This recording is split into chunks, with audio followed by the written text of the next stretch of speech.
Mas o anjo apareceu para Maria em Nazaré, que o anjo apareceu. E agora? A profecia está certa ou está errada? Não, a profecia está certa. Deus não se engana, Deus não fala o que não vai acontecer. Deus não fará coisa alguma sem primeiro anunciar aos seus servos, os profetas. Aí, o que acontece? Quando a barriga está prestes a ganhar neném, quando Maria está prestes a parir, sabe o que Deus faz?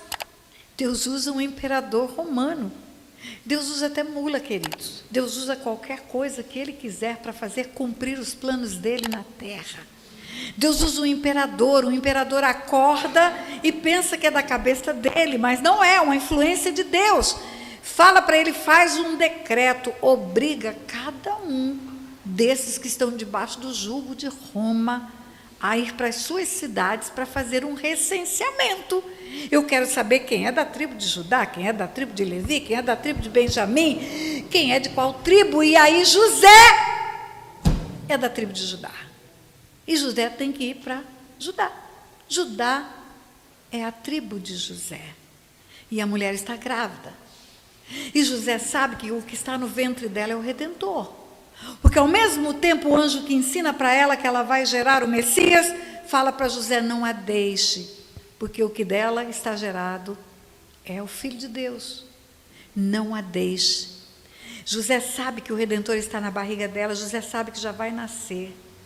Ela não é contada, as mulheres não eram recenseadas. Mas ele leva a barriga para Judá. Ele leva a barriga para Belém. Por quê? Porque senão vai nascer o Messias longe dele. Ele tem que proteger o Messias. O anjo falou isso para ele. E aí ela vai num jumentinho da Galileia para a Judéia. E um jumentinho com a grávida em cima deve andar mais devagar do que um jumentinho com pessoas que não estão grávidas. Não pode sacolejar muito. E quando chega o jumentinho, com a barriga e o Redentor dentro da barriga, as hospedarias estão cheias, todas estão cheias, porque quem chegou na frente se hospedou. A grávida teve que ir devagar, o jumentinho não pôde correr. E aí todas as portas estavam fechadas. O Redentor da humanidade não encontrou um lugar para ficar, porque todas as portas estavam fechadas. Ele teve que nascer numa estrebaria. Ele teve que nascer numa estrebaria. E 2000 anos se passaram. 2020 anos se passaram. E ele ainda bate portas que não se abrem para ele. Por isso, no livro de Apocalipse, ele diz, eu estou à porta e bato. Se você abrir, eu vou entrar em sua casa e cear com você. A salvação é oferecida de graça para todo mundo. Ele está batendo a porta. Ele está batendo a porta de todos, é gratuito. Todos tem alguém batendo a porta. E esse alguém é ele, é o Redentor da humanidade. Eu estou à porta e bato. Se você abrir, se é condicional, a escolha é sua. A escolha é sua de me deixar entrar na sua casa ou não. E veja bem, não é entrar na sua vida, é na sua casa, porque ele entra para salvar a família. A salvação é oferecida para a família. Noé entra na arca com a sua família. Rabi, a prostituta, salvou a parentela. O carcereiro crê no Senhor Jesus, será salvo tu e a tua casa. E ele está à porta dizendo, se você abrir, eu vou entrar na sua casa. E casa, família, vou salvar. É de graça. É simplesmente de graça. E algumas pessoas dizem, eu vou pensar. Eu vou pensar. Outros dizem, ainda é cedo. Ainda é cedo. E aí, Deus falou comigo hoje sobre aquele texto que nós falamos tanto dele, Ezequiel 18, que fala do pecado do homem. Versículo 20 de Ezequiel 18 diz assim, a alma que pecar, essa morrerá. O pecado é uma responsabilidade pessoal, a escolha é pessoal. Eu não posso escolher que meu filho seja salvo, nem que o meu pai seja salvo. Meu pai não pode escolher que eu seja salvo. Eu não posso escolher que a minha irmã seja salva. A escolha é pessoal. A salvação é individual, é pessoal. É uma escolha de cada um. A alma que pecar, essa morrerá. O filho não levará a iniquidade do pai, nem o pai a iniquidade dos filhos. A justiça do justo ficará sobre ele, e a perversidade do perverso cairá sobre este. Mas, se o perverso se converter de todos os pecados que cometeu, e guardar todos os meus estatutos, e fizer o que é reto e justo, certamente viverá e não será morto. O que define a morte eterna ou a vida eterna? É a escolha. O perverso escolhe não pecar mais. O perverso se converte. O que é converter? Eu moro na cidade de Resende. Lá tem a Academia Militar das Agulhas Negras. E todo ano tem formação de cadetes. A formatura dos cadetes que vão para lá para fazer como uma faculdade militar. E saem de lá para assumir postos no Exército Brasileiro. E a coisa mais linda do mundo é essa formatura. E essa formatura é feita em um pátio enorme da Academia Militar. Tem os céus maravilhosos da cidade de Resende ali. E tem um palanque que fica bem em frente da formação dos cadetes. E eles entram pelo portão naquele pátio, numa sincronia perfeita, marchando,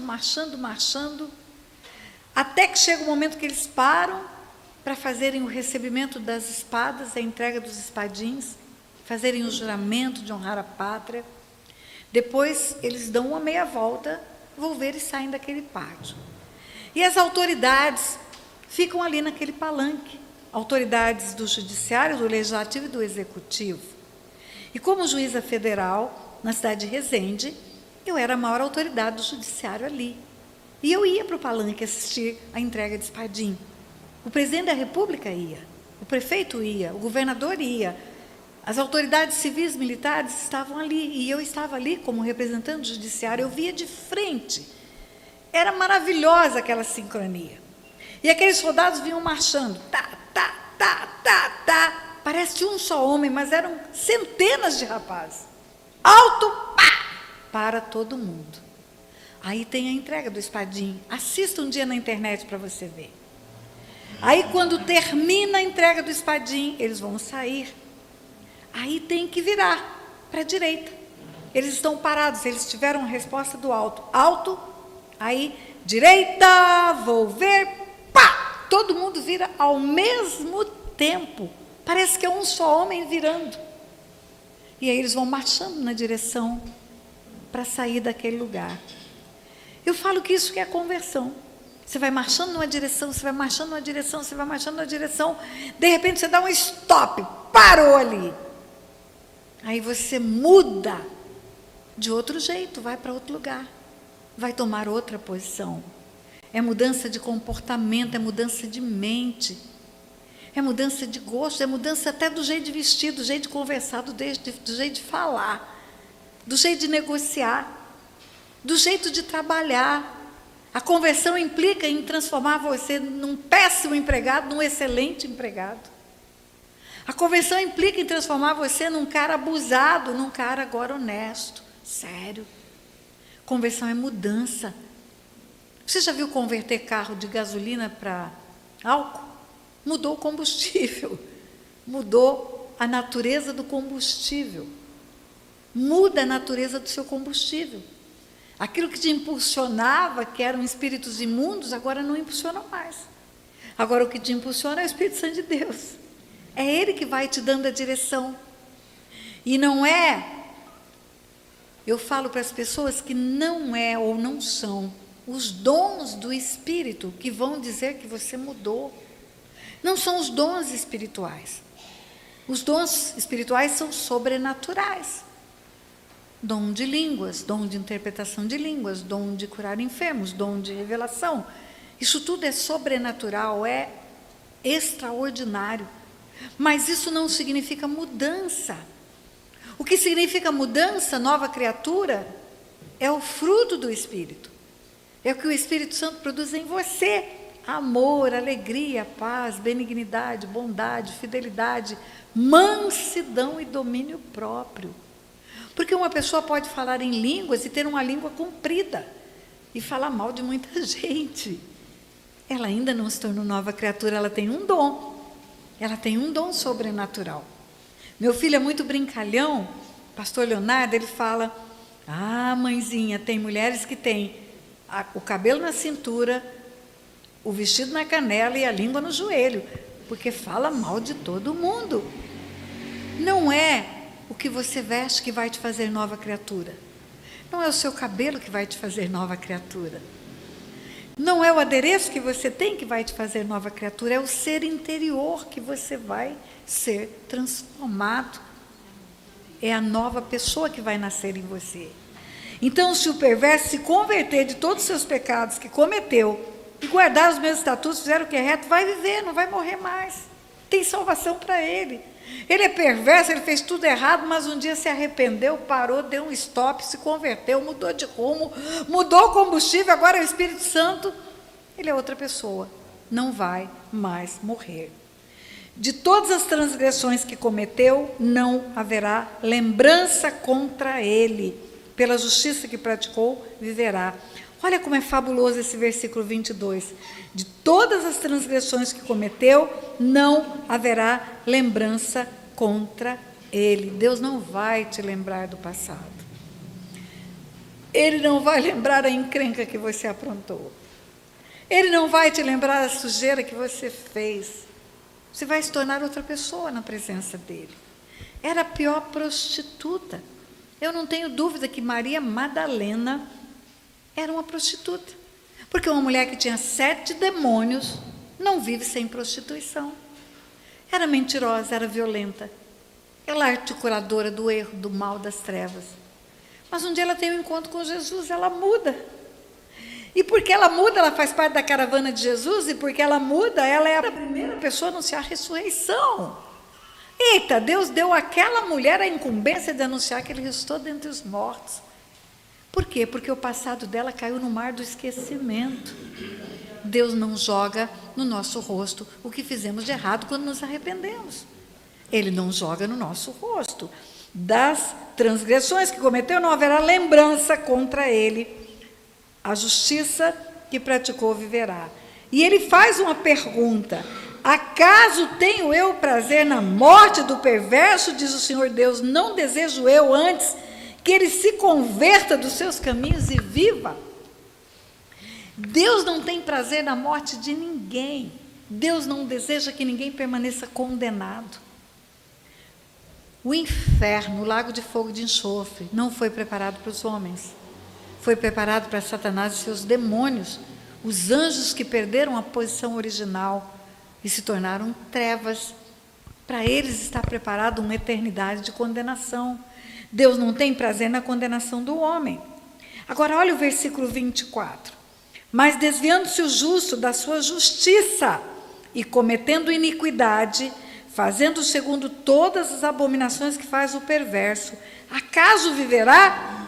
De todos os atos de justiça que tiver praticado, não se fará memória na sua transgressão com que transgrediu, e do seu pecado que cometeu neles morrerá. Espera aí, o que está escrito aqui? Que do jeito que Deus esquece o pecado daquele que se arrepende, ele esquece a vida reta daquele que volta para o pecado. Ele esquece que o cara era bom. Ele esquece que o cara era justo. Porque a porca voltou para o vômito. O pecado voltou a ser. Ele apostatou da fé. Ele deixou a vida que tinha com Deus. Ele morreu. A parábola do filho pródigo, queridos, conta que aquele moço, quando voltou para casa, depois de ter deixado a casa do pai, houve uma festa porque ele voltou, a alegria do pai porque ele voltou. E tem um irmão ciumento porque tem festa na casa. E como é que o pai fala com o irmão ciumento? Ele fala: olha, eu estou fazendo essa festa porque o teu irmão estava morto e reviveu. O salário do pecado é morte. Então, o crente que volta ao pecado, ele não está desviado, não. Essa conversa é conversa de crente. Tem português, tem inglês, tem francês e tem crentez. E no crentez a gente fala que está desviado.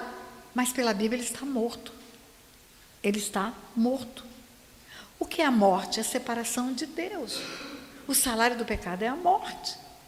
Ele não é um crente desviado. Ele é um morto que precisa de salvação outra vez. Ele precisa se arrepender, precisa voltar, precisa começar tudo de novo.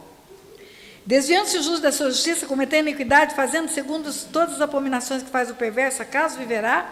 De todos os atos de justiça que tiver praticado, não se fará memória. Não vou me lembrar do que ele fez de bom. Na transgressão, o que transgrediu vai morrer. Versículo 26. Desviando-se o justo da sua justiça, cometendo iniquidade, morrerá por causa dela. Na iniquidade que cometeu, morrerá. Mas convertendo-se o perverso na sua perversidade que cometeu, e praticando o que é reto e justo, conservará ele a sua alma em vida. Pois se considera e se converte de todas as transgressões que cometeu, certamente viverá e não será morto. No entanto, diz a casa de Israel, o caminho do Senhor não é direito. Não são meus caminhos direitos, ó casa de Israel. E não são os vossos caminhos tortuosos, portanto eu vos julgarei, cada um segundo os seus caminhos, ó casa de Israel, diz o Senhor Deus. Convertei-vos, desviai-vos de todas as vossas transgressões, e a iniquidade não vos servirá de tropeço. Lançai de vós todas as vossas transgressões com que transgredistes, e criai em vós um coração novo e um espírito novo. Pois, por que morrerias, ó casa de Israel? Porque eu não tenho prazer na morte de ninguém, diz o Senhor Deus. Portanto, convertei-vos e viverei. Convertei-vos e viverei. Então, a nossa vida eterna, a nossa salvação eterna, ela decorre única e exclusivamente de uma decisão nossa, de escolher fazer aquilo que Deus diz que é para fazer. Vinde e arrazoemos, diz o Senhor, se quiserdes e me ouvirdes, comereis o melhor da terra. Eu acho interessante porque não se trata só da salvação eterna. Quando ele diz, se quiserdes e me ouvirdes, comereis o melhor da terra, ele está falando do tempo que você vai viver na terra. Ainda está na terra, ainda não tem a vida eterna, ainda não partiu dessa para a vida eterna. A vida eterna já está garantida, mas ele está falando do tempo que você está aqui na terra. E aí tem que vir à sua memória o Salmo 1.